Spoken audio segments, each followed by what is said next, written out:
Fyodor दोस्तोयस्की यांच्या brothers कारामाझोव या कादंबरीचा भाग पहिला, विभाग तिसरा आज आपण सुरू करतोय. विभागाचं शीर्षक आहे विषय लंपट माणसे.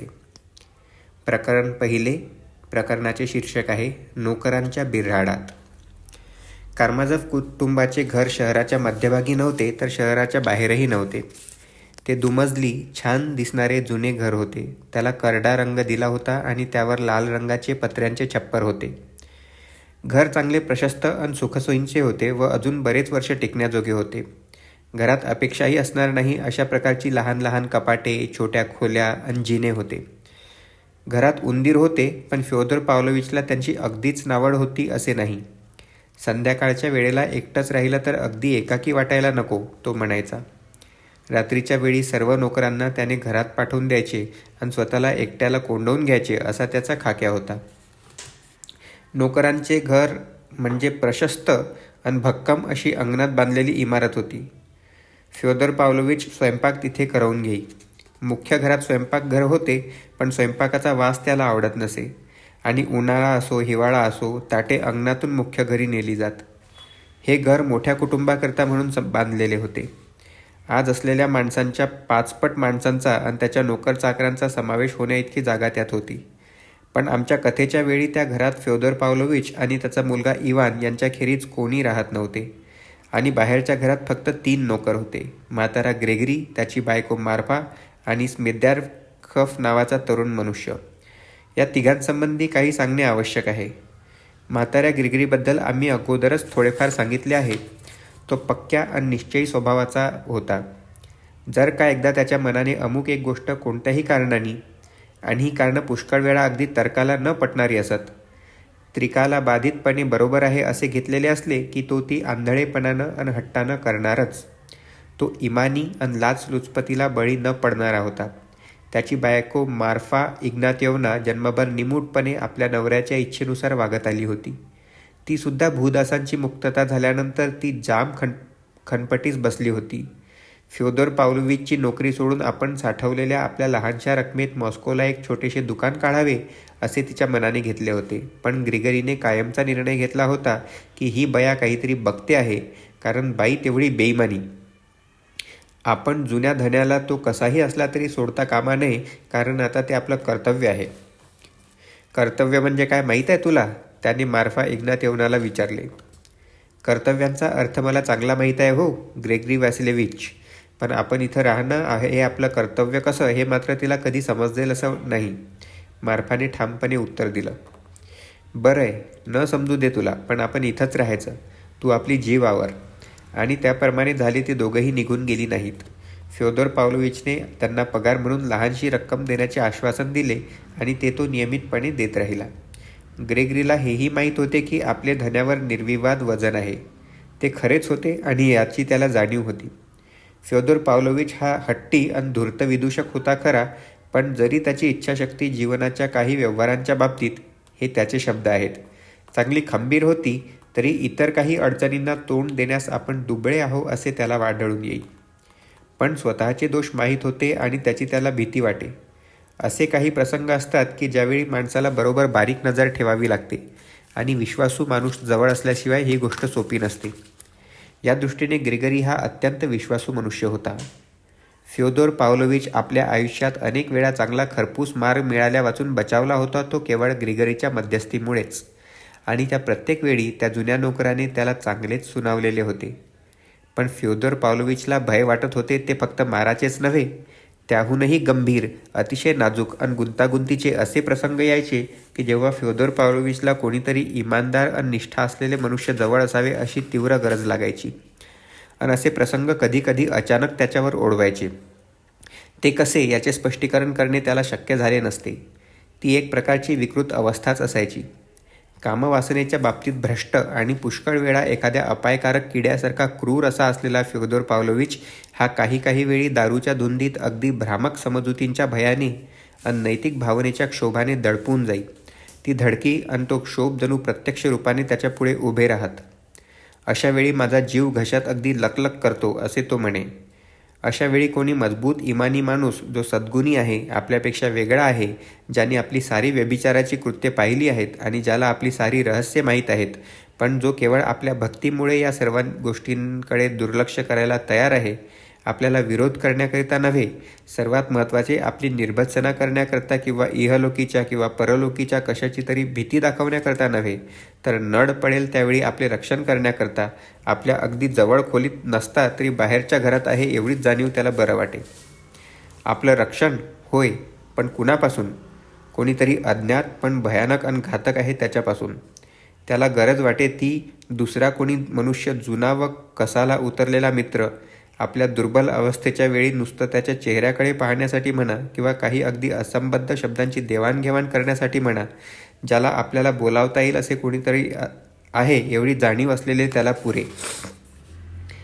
आणि तो म्हातारा चाकर जर रागावला नाही तर त्याला बरं वाटे, आणि रागावला तर तो अधिकच खिन्न होई. कधी असंही घडे, अर्थात फारच क्वचित, की फ्योदर पावलोविच रात्रीच्या वेळी नोकरांच्या घरात जाऊन ग्रिगरीला उठवी आणि एका क्षणापुरते त्याला घरात बोलवून घेई.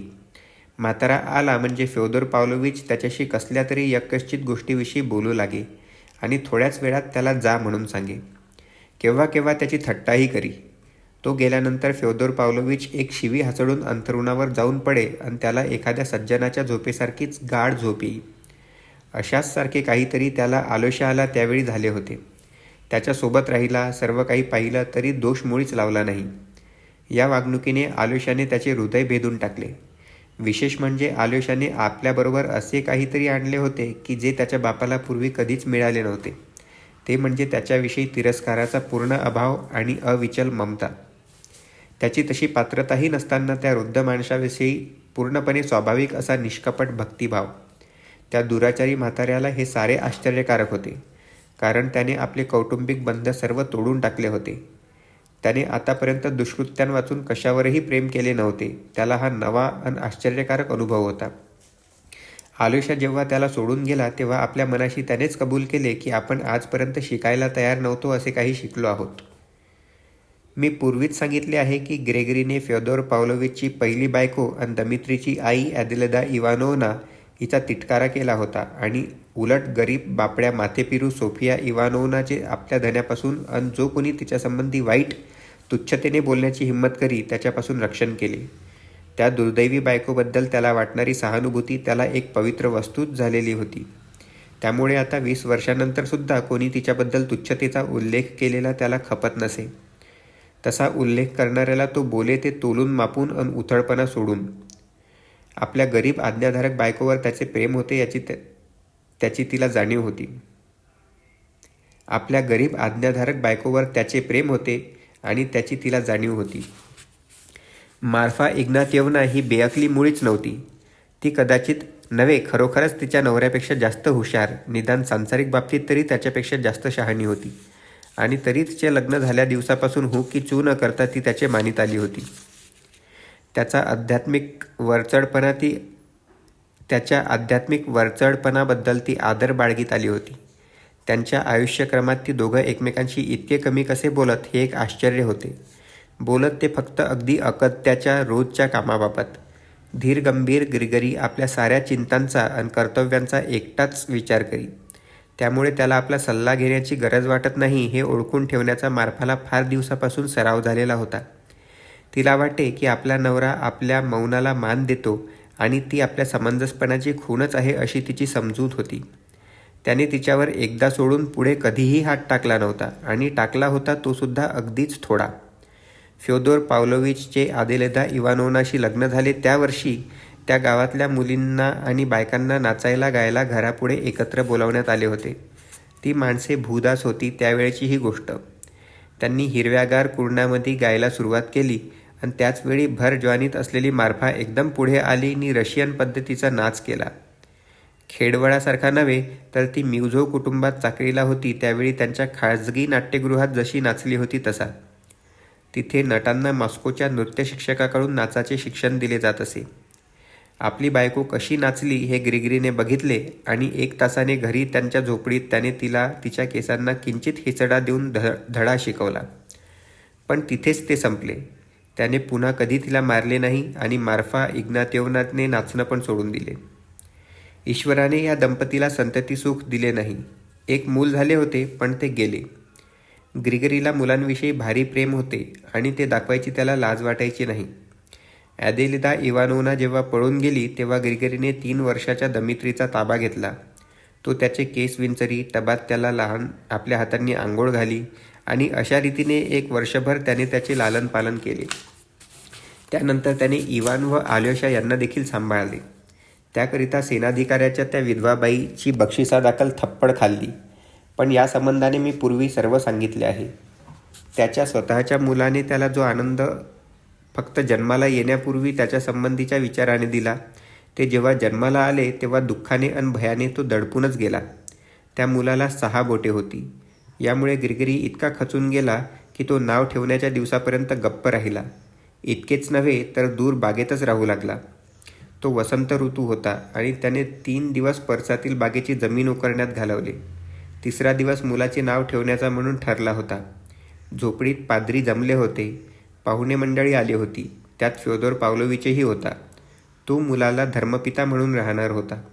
तिथे जाऊन त्याने एकदम जाहीर केले, मुलाचे नाव ठेवण्याचा विधीच मुळी करता कामा नये. त्याने हे संथपणे तोटकपणे शब्दावर जोर देऊन सांगितले आणि जड नजरेने तो पाद्र्याकडे पाहू लागला. का बरं? पाद्र्याने सहभावपूर्ण आश्चर्याने विचारले. कारण तो राक्षस आहे, ग्रिगरी तोंडातल्या तोंडात बोलला. राक्षस? राक्षस? ग्रिगरी काही वेळ बोलला नाही. हा निसर्गाचा काहीतरी घोटाळा आहे, तो तोंडातल्या तोंडात अस्पष्टपणे पण निश्चयाने बोलला आणि पुढे काही बोलण्याची त्याची इच्छा नव्हती हे उघड होते. ती सर्व मंडळी हसली आणि त्या बापड्या पोराचा नाव ठेवण्याचा विधी त्यांनीच केला. ग्रिगरीने नामकरणाच्या पवित्र जलपात्राजवळ जाऊन मनापासून प्रार्थना केली, पण त्या नवजात बालकाबद्दलचे त्याचे मत काही बदलले नाही. मात्र त्याने कोणत्याही रीतीने ढवळाढवळ केली नाही. जोवर ते रोगट पोर जगले तोवर त्याने त्याच्याकडे फारसे बघितलेही नाही. नव्हे न बघण्याचाच त्याने प्रयत्न केला आणि बहुधा सर्व काळ त्याने झोपडीच्या बाहेरच काढला. पण जेव्हा पंधरवाड्याच्या शेवटी लाळेचा रोग होऊन ते मेले तेव्हा त्याने स्वतःच त्या लहानशा पोराला दफनपेटीत ठेवले. पराकाष्ठेच्या दुःखाने त्याच्याकडे पाहिले. जेव्हा माणसे तो उथळ खळगा भरू लागली तेव्हा त्याने एकदम आपले गुडघे टेकले आणि जमिनीवर डोकं ठेवून वंदन केलं. त्यानंतर कित्येक वर्ष त्याने आपल्या मुलाचा उल्लेख केला नाही. मार्फानेही त्याच्यापुढे मुलाविषयीचे बोलणे काढले नाही. जरी ग्रिगरी हजर नसला तरी ती कधी पुटपुटण्याव्यतिरिक्त त्याच्या संबंधाने बोलली नाही. मार्फाला दिसून आले की मुलाला पुरले या दिवसपासून त्याचे धर्माकडे आपले लक्ष वळवले आणि संतांची चरित्रे या ग्रंथाचे वाचन करण्याचे धरले. बहुतेक वेळ तो एकटा काही न बोलता बसून राही आणि नेहमी त्याच्या नाकावर त्याचा मोठा गोल रुपेरी कडांचा चष्मा लावलेला असे. तो क्वचितच मोठ्याने वाची, फक्त लेंटच्या दिवसात वाचित असेल तेवढाच. त्याला योबचे पुस्तक आवडत असे. त्याने काहीतरी करून सिरियाचा पुण्यशील फादर ऐझाकच्या वचनांचे व प्रवचनांचे एक पुस्तक मिळवले. ते तो अनेक वर्ष सतत वाचित असे. त्यातले त्याला कळायचे फारच थोडे, पण म्हणूनच बहुधा तो त्याचे मोल मोठे मानी आणि त्याच्यावर प्रेम करी. अलीकडे शेजारी वसलेल्या फ्लॅजेलंट पंथाची मते ऐकायला तो जाऊ लागला होता. त्यांच्यामुळे त्याचे मन हेलावले खरे, पण त्या नव्या पंथात जाणे हे उचित नाही हे त्याने ठरवले. अध्यात्मग्रंथ वाचण्याच्या त्याच्या सरावामुळे त्याच्या मुद्रेवर आणखी अधिक गांभीर्याची छटा आली. कदाचित त्याच्या मनाचे अगोदरचे वळणच गूढवादाचे असावे. त्याच्या विद्रूप मुलाचा जन्म आणि मरण यांच्याच सोबत जणू खास योजून ठेवलेले असावे त्याप्रमाणे. दुसरा एक विलक्षण आणि आश्चर्यकारक प्रसंग घडला. त्याचा तो मागाहून म्हणाला तसा त्याच्या अंतरात्म्यावर एक ठसा उमटला होता. असे झाले की मुलाला पुरले त्याच रात्री मार्फा एका नव्या जन्मलेल्या मुलाच्या रडण्याने जागी झाली. तिला भीती वाटली आणि तिने नवऱ्याला जागे केले. त्याने कान दिला आणि तो म्हणाला, हा कोणाच्या तरी कणण्याचाच आवाज मला अधिक वाटतो, कोणी बाई असावी. तो उठला. त्याने अंगात कपडे घातले. ती मे महिन्यातली काहीशी उकाड्याची रात्र होती. जसा तो पायऱ्या उतरू लागला तसे ते त्याला कणण्याचे आवाज स्पष्टपणे बागेतून ऐकू आले. पण अंगणातून बागेत जाण्याचे फाटक रात्री कुलूप लावून बंद केलेले होते आणि बागेत प्रवेश करायला दुसरा कोणताही मार्ग नव्हता, कारण ती मजबूत उंच कुंपणानं सभोवार बंदिस्त केलेली होती.